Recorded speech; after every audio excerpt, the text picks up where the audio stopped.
selamat siang teman-teman. Saya Angelina Ratna Suryati. Saya dari kelas 2021E. Saya akan menjawab soal-soal bahasa Indonesia dari nomor 1 sampai nomor 10. Jawaban untuk nomor 1, sifat-sifat bahasa manusia. Bahasa merupakan alat manusia yang dimiliki manusia, merupakan sistem lambang bunyi yang berasal dari suatu ucap atau yang dimiliki oleh manusia itu sendiri. Selain itu, manusia juga memiliki sifat-sifat seperti bersifat manusiawi, artinya yang dimiliki oleh manusia itu sendiri. Yang kedua, manusia yang bersifat bersistem, artinya yang teratur, yang dibentuk suatu keseluruhan yang bermakna atau berfungsi sistem sejumlah unsur yang satu dengan unsur yang lain. Yang ketiga, yang berikut, yang bersifat arbiter, artinya hubungan antara lambang dengan yang dilambangkan, yang tidak bersifat wajib, yang bisa diubahkan dan tidak dapat dijadikan terjadi. Mengapa lambangan tersebut menjadi konsep dan makna tertentu? Jawaban nomor 2, hakikat dan konsep bahasa. Hakikat bahasa adalah inti sari atau dasar kenyataan sebenarnya dari bahasa itu sendiri. Nomor 3, sejarah bahasa Indonesia. Secara teori, bahasa Indonesia lahir pada tanggal 28 Oktober 1928. Terlaksana NKRI Sumpah Pemuda merupakan puncak Persatuan Pemuda Indonesia.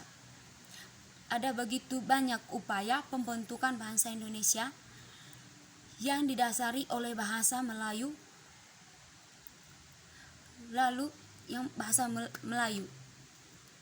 Keempat, fungsi bahasa dan kedudukan bangsa Indonesia sebagai bangsa nasional. Dalam kedudukan sebagai bangsa nasional, bangsa berfungsi sebagai lambang kebanggaan kebangsaan, identitas nasional, alat penghubungan antara warga, antara daerah, antara budaya, dan alat persatuan suku, budaya, dan bangsa Nusantara. Yang kelima, fungsi kedudukan bangsa Indonesia sebagai bahasa negara. Di dalam kedudukan sebagai bahasa negara, bahasa Indonesia berfungsi sebagai 1. Bahasa resmi kenegaraan, bahasa pengantara di lembaga-lembaga pendidikan, alat perhubungan pada tingkat nasional untuk kepentingan perencanaan dan pelaksanaan pembangunan serta pemerintahan, dan alat pembangunan perkembangan kebudayaan. Yang keenam, asal-usul bahasa Indonesia. Bahasa Indonesia sebagai bahasa persatuan bangsa Indonesia tentu memiliki asal-usul. Pada dasarnya, bahasa Indonesia berasal dari bahasa Melayu. Disejarahkan perkembangan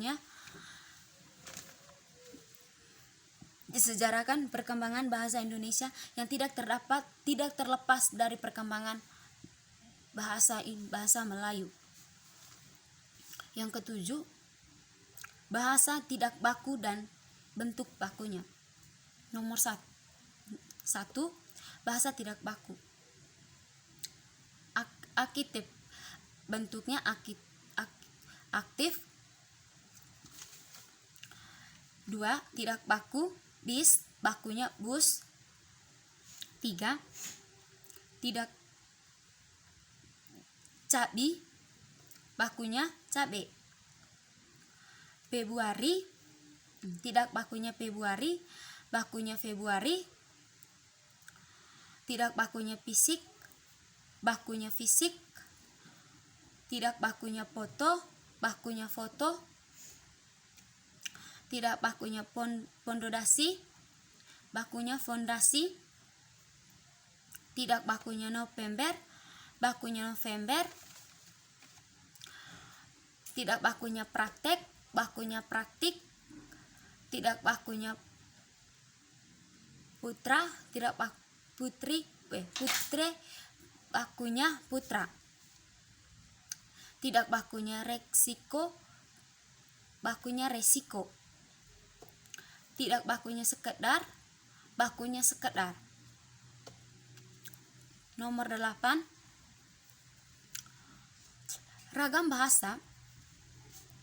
Ragam bahasa adalah variasi bahasa menurut pemakaian yang berbeda-beda berdasarkan topik pembicaraan, hubungan pembicara, orang yang dibicarakan, dan medium dan pembicaraan.